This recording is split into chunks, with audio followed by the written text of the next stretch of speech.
Chapter 4 environment and sustainable development, इसको हम पढ़ेंगे इन्वायरमेंट और सस्टेनेबल डेवलपमेंट, इन दो में कहेंगे इसको पर्यावरण एवं सतत विकास। ठीक है, अब कहेंगे कि इन्वायरमेंट जो है हमारा पर्यावरण है, क्या होता है। इन्वायरमेंट जो पर्यावरण है हमारा वही होता है sum total of the external forces which surround us, जिसने भी चारों तरफ से जिसने हम चीज़ों को चारों तरफ जितनी चीज़ें हैं जिससे हम घिरे हुए हैं वो क्या हो जाता है हमारा इन्वायरमेंट, जिसको हम कहते हैं पर्यावरण होता है। और चीज़ें क्या हो जाती है हमारे बायोटिक और एबायोटिक, हमारी जितनी भी चीज़ें एक्सटर्नल फोर्सेस में बायोटिक और एबायोटिक जितनी चीज़ें हैं जिसने हम लोगों को सराउंड किया होता है वो क्या हो जाता है हमारा इन्वायरमेंट हो जाता है, पर्यावरण हमारा हो जाता है। अब आपकी बायोटिक और हाँ बायोटिक और एबायोटिक जो है वो क्या क्या होते हैं आपकी। बायोटिक आपकी वो होती है जिसमें लिखा है, बायोटिक आपकी वो हो जाती है जिसमें आपकी लिविंग थिंग्स होती है, जिसमें जीवन होता है। और एबायोटिक आपकी वो चीज़ होता है नॉन लिविंग थिंग, जिसमें जीवन नहीं होता है। यह आ जाती है आपकी दोनों चीज़ें बायोटिक और एबायोटिक। अब यहाँ देखेंगे हमारे जो इन्वायरमेंट जो होता है, इन्वायरमेंट के फंक्शंस क्या क्या होते हैं। जो इन्वायरमेंट है क्या क्या फंक्शन ये प्ले करता है हमारा जो पर्यावरण है। Offers resources for the production, जो हमारा इन्वायरमेंट है उत्पादन के लिए संसाधन प्राप्त करता है। हम लोगों को क्या है उत्पादन के लिए संसाधन प्राप्त करता है, इन्वायरमेंट से ही हम लोगों को संसाधन मिलते हैं। फिर आता है इन्वायरमेंट एसिमिलेटेड वेस्ट, हमको क्या करता है पर्यावरण जीवन धारण में सहायक है, जो हमारे जीवन धारण है उसमें सहायक है। जैसे कोई भी चीजें आपकी हो जाती है, नहीं ये वाला इन्वायरमेंट एसिमिलेटेड वेस्ट का मतलब होता है पर्यावरण अपशिष्टों का आत्मसात करता है। क्या करता है अपशिष्ट चीजों का आत्मसात करता है। उत्पादन एवं उपभोग गतिविधियां अपशिष्टों को सृजन करती है, ये प्राय कूड़े के रूप में पाई जाती है, कही जाती है। पर्यावरण सबको अपने आप में समा लेता है, जितने भी वेस्ट वगैरह होता है उन सब चीज़ों को क्या करता है अपने आप में समा लेता है। इन्वायरमेंट जो होता है जैसे वेस्ट प्रोडक्ट जितने होते हैं अपने अंदर डाल लेता है। इन्वायरमेंट सस्टेन्स लाइफ, जो इन्वायरमेंट है ये लाइफ को क्या करता है सस्टेन करता है। अब इसमें क्या हो जाता है इन्वायरमेंट है सस्टेन लाइफ, इन्वायरमेंट है वो एक लाइफ को सस्टेन करती है, जिसको कहते हैं पर्यावरण जीवन धारणा में सहायक है। अब इन्वायरमेंट में ही हमको ऐसी चीज़ें मिलती है जिससे हमारा जीवन है तो हमारी लाइफ को सस्टेन करके रखती है। Environment enhance quality of life, जिसको हिंदी में कहा जाता है पर्यावरण जीवन की गुणवत्ता को बढ़ाता है। हमारे जीवन की गुणवत्ता हमारा इन्वायरमेंट जो है बढ़ाता है। जैसे हमें नदियाँ समुद्र पर्वत ये सारी चीज़ें इन्वायरमेंट है जो हमारी जीवन की गुणवत्ता को बढ़ाती है। अब आते हैं आपके challenges to the Indian environment, जो हमारा इंडिया इन्वायरमेंट है इसमें क्या क्या चैलेंजेस आते हैं, मतलब क्या क्या प्रॉब्लम्स जो हैं वो हमारे इन्वायरमेंट में आ जाती है, कौन कौन सी प्रॉब्लम्स जो है हमारे इन्वायरमेंट में आती है। अब आता है डिग्रेडेशन ऑफ लैंड, जो हमारी ज़मीन है उसको क्या जाता है डिग्रेड हमारी जो लैंड है वो बेकार होती जा रही है। डिग्रेडेशन ऑफ लैंड जो है वो होती जा रही है, वो किस वजह से होती जा रही है, जैसे काफ़ी सारे पेड्स वगैरह उखाड़ लेना, पेड़ों को काट देना, और क्या हो जाता है जैसे इन फर्टिलाइजर्स वगैरह ज़्यादातर इस्तेमाल करना, इससे हमें कहती है कि जैसे ज़मीनों को बेकार किस प्रकार से हम करते जा रहे हैं। फिर आ जाते हैं डिफॉरेस्टेशन, डिफॉरेस्टेशन का वही है कि ज़्यादातर हम पेड़ों को काटते जा रहे हैं। आता है सोल एरोजन, सोल एरोजन का मतलब होता है जैसे मिट्टी की ऊपरी परत को हटा देना। मिट्टी की ऊपरी परत जैसे किस वजह से हट जाती है आप लोगों की, जैसे मिट्टी की ऊपरी परत आपकी ऐसे हट जाती है जैसे आप ज़्यादातर तेज आंधी वगैरह चल जाना, और अब जैसे नदी होती है ना एकदम उसका फ्लो होता है तो अपनी जो ऊपर की जो लेयर होती है उन सब चीज़ों को एकदम उड़ जाना हट जाना, ये सारी चीज़ें होते हैं। सोइल इरोजन हो जाता है मिट्टी में, जैसे बार बार पेस्टिसाइड्स वगैरह इस्तेमाल करने की वजह से, उस वजह से। एयर पोल्यूशन के मुझे तो जबकि एयर है काफ़ी ज़्यादा पोल्यूशन हो रहा है, जैसे वातावरण आपको बहुत ज़्यादा प्रदूषण हो रहा है, हवा जो आपकी हवा प्रदूषण हो रही है। रहते बायोडाइवर्सिटीज ऑफ लॉस, बायोडाइवर्सिटी का जो है वो लॉस होता है, जैसे आपके जीवन जंतु वगैरह काफ़ी सारे वो खत्म होते जा रहे हैं, जो बायोडाइवर्सिटी क्या होती जा रही है आपकी खत्म हो जाती है। ये हो रही है आपके चैलेंजेस जो इंडियन इन्वायरमेंट के अंदर कौन कौन से चैलेंजेस जो हैं वो आ रहे हैं। फिर आता है आपका कॉजेज ऑफ इन्वायरमेंट डिग्रेडेशन, जो इन्वायरमेंट डिग्रेडेशन जो है उसके कौन कौन से ऐसे कारण हैं, किन कारणों की वजह से जो एनवायरनमेंट है वो डिग्रेड होता जा रहा है।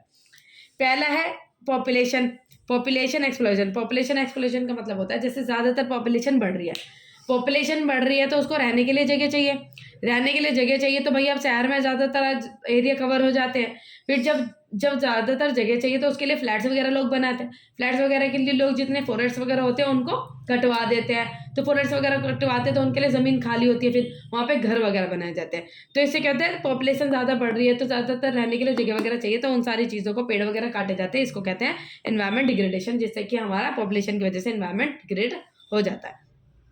फिर आता है वाइड स्प्रेड पॉवर्टी बहुत ज़्यादा बढ़ रही है, पॉवर्टी बढ़ने की वजह से जैसे कि कोई भी गंदगी वगैरह बहुत ज़्यादा बढ़ रही है, जिसकी वजह से हमारा पॉवर्टी की वजह से भी हमारा जो इन्वायरमेंट है वो बहुत ज़्यादा डिग्रेड होता जा रहा है। फिर आता है हमारा इंक्रीज अर्बनाइजेशन। अर्बनाइजेशन का मतलब है जो शहरीकरण बहुत ज़्यादा बढ़ रहा है।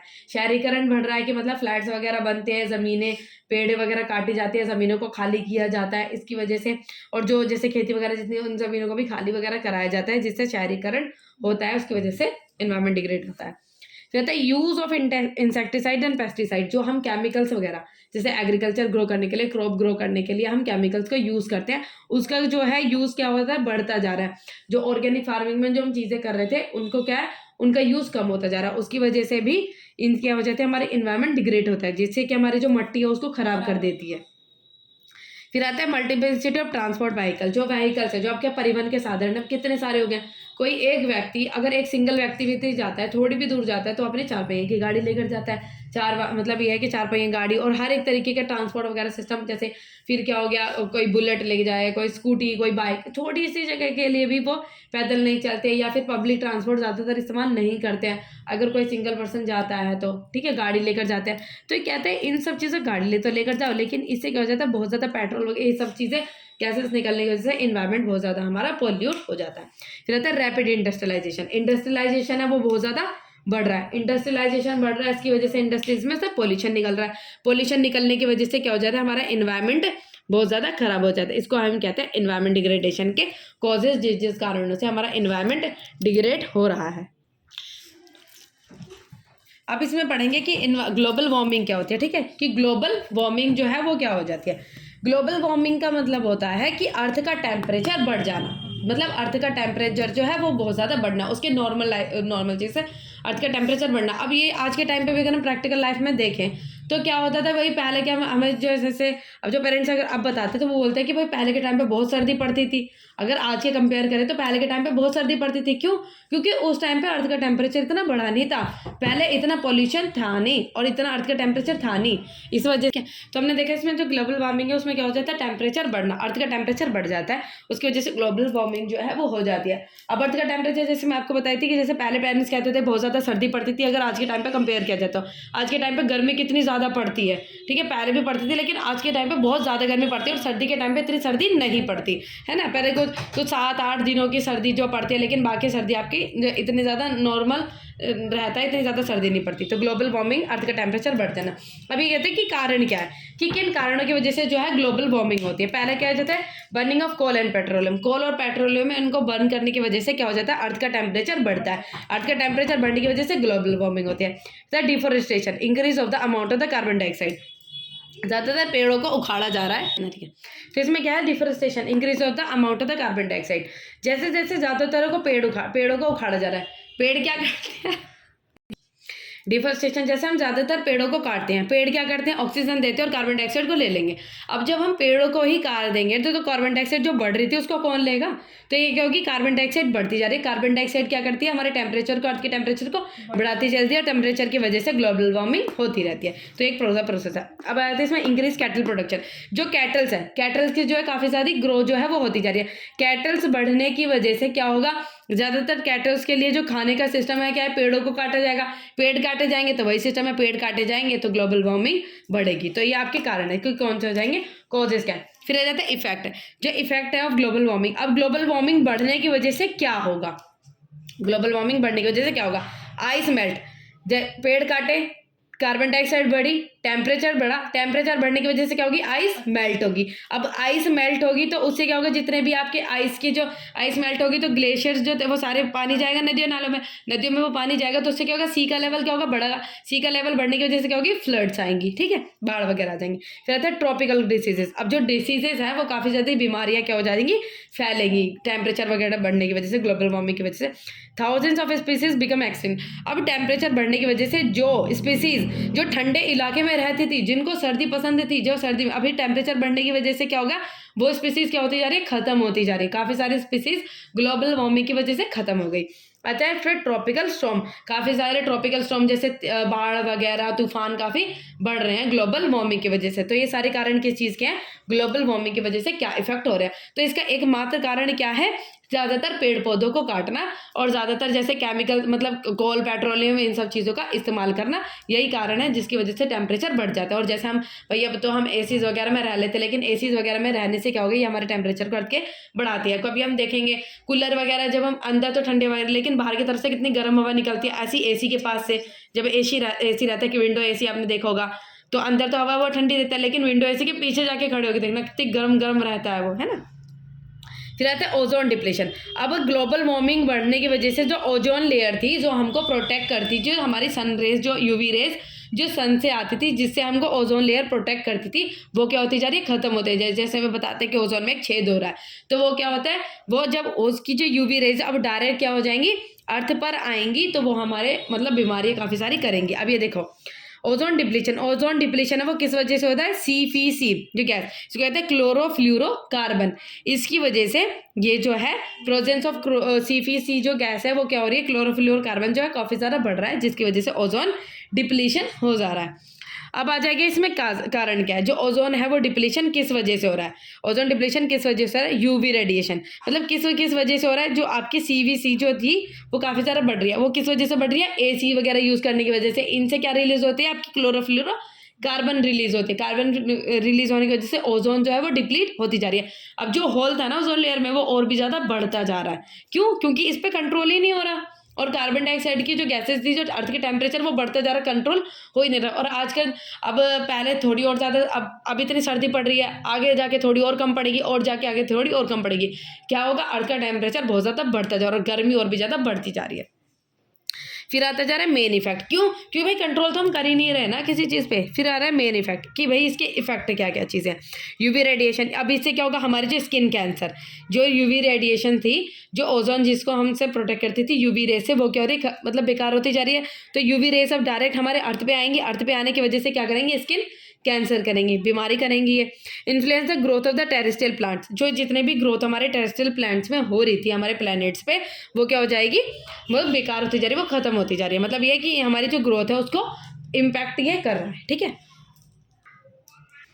अब इसमें देखेंगे मेजर्स ऑफ सेव इन्वायरमेंट के कौन कौन से तरीके हैं जिससे आप अपने इन्वायरमेंट को, पर्यावरण को बचा सके। सबसे पहले सोशल अवेयरनेस, लोगों को अवेयर कर रहे हैं अपने इन्वायरमेंट के प्रति, कि हम अपने इन्वायरमेंट के प्रति लोगों को अवेयर करें कि हमें अपने इन्वायरमेंट को बचाना चाहिए। फिर रहता है पॉपुलेशन कंट्रोल, पॉपुलेशन कंट्रोल के ऊपर स्टेप्स लेने चाहिए, जिससे कि पॉपुलेशन कंट्रोल होगी, तो किससे ज़्यादा से ज़्यादा लोग, अर्बनाइजेशन मतलब इतना ज़्यादा नहीं होगा, ज़्यादातर पेड़ पौधे नहीं काटे जाएंगे, जिससे कि हम अपने इन्वायरमेंट को बचा सकते हैं।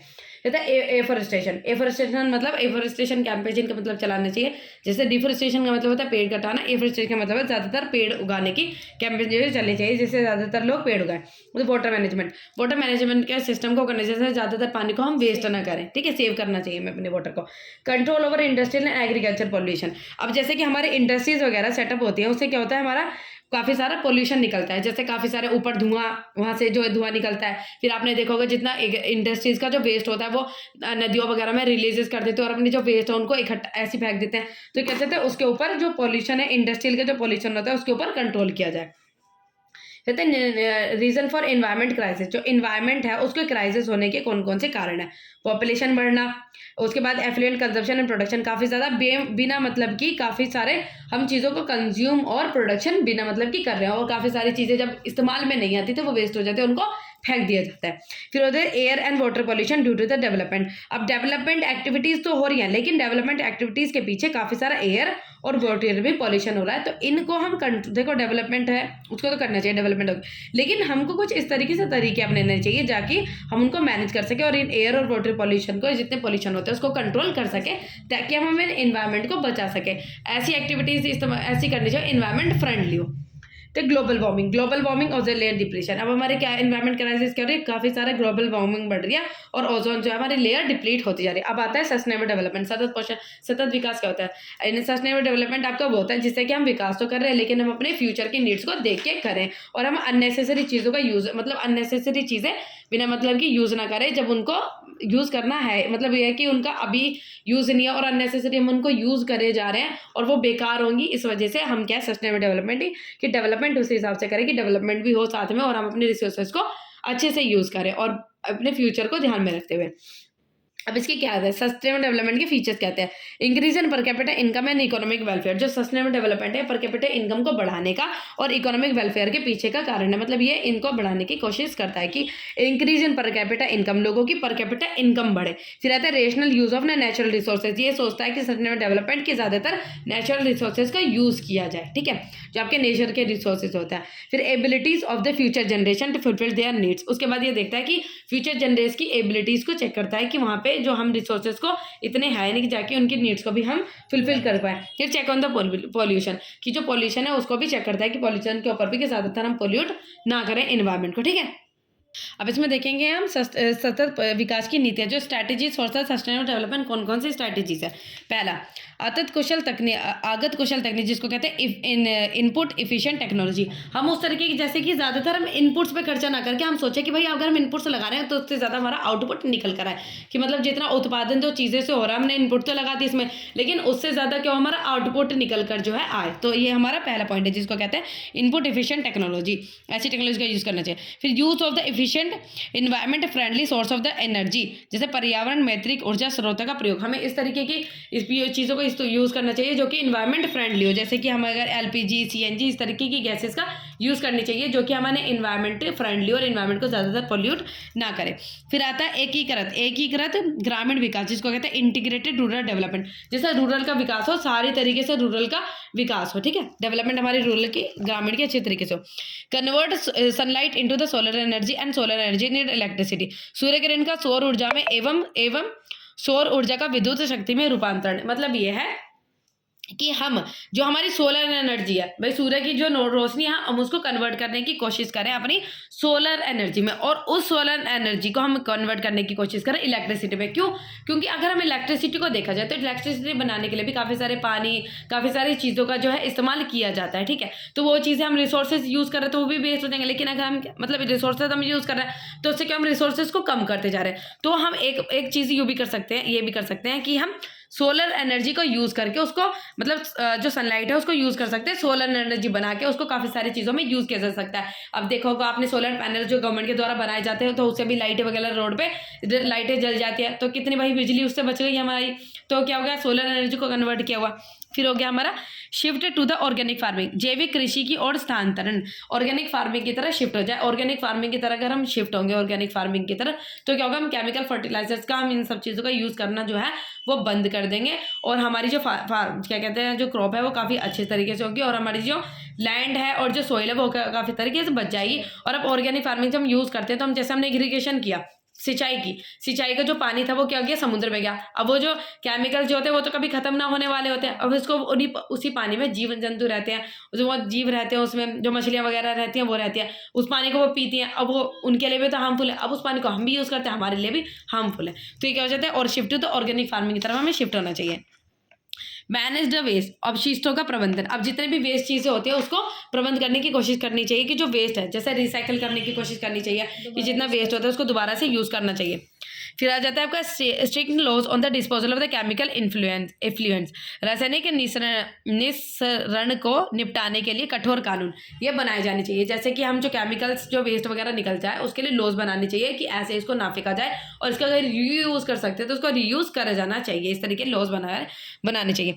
Awareness to conserve natural assets for the inter generation equity, अतः पीरियडी समानता के लिए प्राकृतिक परिसंपत्तियों के संरक्षण के लिए सचेतना, मतलब ये कहना चाहिए कि भाई रिसोर्सेज को इस तरीके से यूज़ करना चाहिए ताकि पीढ़ी दर पीढ़ी इसका गैप ना रहे।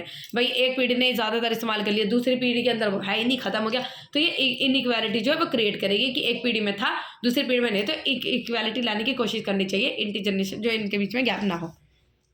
कहते हैं पब्लिक मीन्स ऑफ ट्रांसपोर्ट, यातायात के सार्वजनिक साधन, पब्लिक मीन्स ऑफ ट्रांसपोर्ट लोगों को यूज़ करना चाहिए। जैसे ज़्यादा से ज़्यादा लोग अपने सिंगल इक्विपमेंट्स को लेकर, सिंगल ट्रांसपोर्ट सिस्टम को लेकर चले जाते हैं, गाड़ी ले ली, बाइक ले ली, स्कूटी। तो ये अगर उनको लग रहा है कि भाई ये बस वहाँ जा रही है, बस हम सब बस से लोगों को सफ़र करना चाहिए, है ना। जो पब्लिक ट्रांसपोर्ट है एक व्यक्ति कर रहा है तो एक भाई वो ट्रांसपोर्ट जो तो वहीं जा रही है, लेकिन उसमें अगर हम अपने खुद की मतलब पर्सनल ट्रांसपोर्ट ले जाने की वजह से अगर हम बस में चले जाते तो कोई दिक्कत नहीं है ना। तो इससे क्या होगा कि जो हमें है वो पोल्यूशन कंट्रोल करने में हमारा भी थोड़ा बहुत हाथ हो जाएगा, भाई हम भी थोड़ा पोल्यूशन कंट्रोल करेंगे, बस वगैरह से चले जाएंगे, ठीक है। तो ये सारे कुछ हमारे ऐसे पॉइंट्स हैं जिससे हम अपने इन्वायरमेंट को जो सस्टेनेबल डेवलपमेंट है उसके स्ट्रेटेजीज है सस्टेनेबल डेवलपमेंट के, और अपने इन्वायरमेंट को कंट्रोल कर सकते हैं, पोल्यूशन को बचा सकते हैं। कम